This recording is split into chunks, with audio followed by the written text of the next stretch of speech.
What's up everyone, it's Deemer class and I'm excited to bring to you Coach's Corner.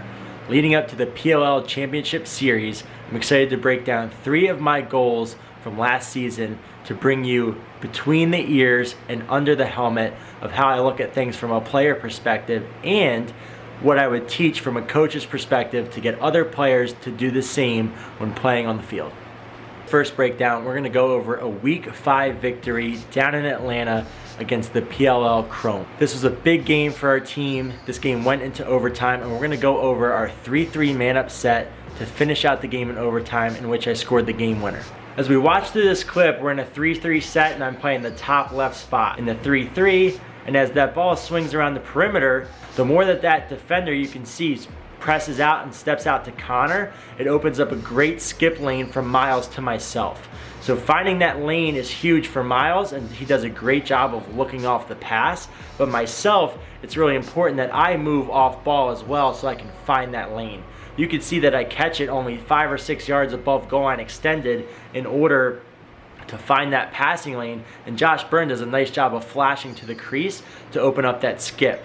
So Miles does a great job of finding me on the backside, but really important, especially in man-up and zone situations, to move without the ball and find those passing lanes so that you can get open. We're going to break down one of my goals in Colorado against the PLL Whip Snakes.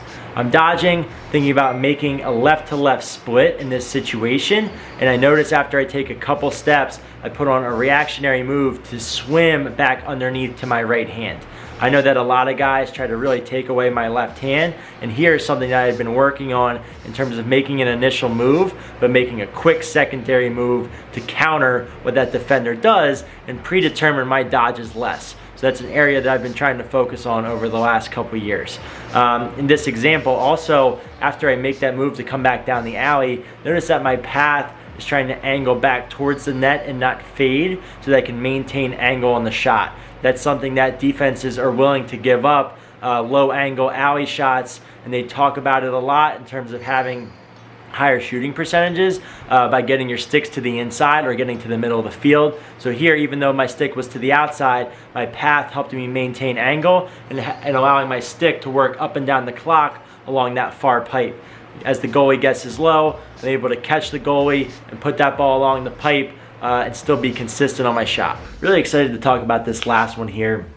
We're in our pairs offense playing against the Redwoods, and one thing that's always important when you're playing pairs offense is making sure that you're giving the ball up early and not over carrying so that we can flip fields. So you see here, I'm working hard to think about turning the corner. I draw a hedging defender and then give it up forward, and then as soon as I do that, I return to my pair on the opposite side.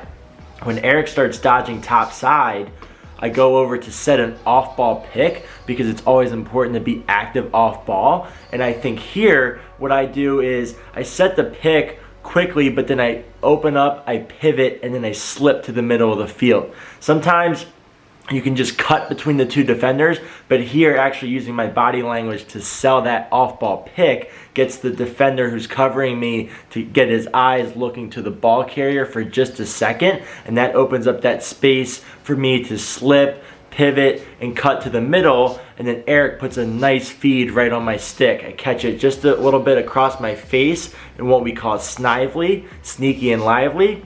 And then I'm able to quickly get the ball out of my stick with a nice behind the back finish. And that's something that I haven't done as much in my career, but playing with some of the great teammates that I have on Chaos, it's rubbed off a little bit, and I'm excited to keep working on expanding my skill set.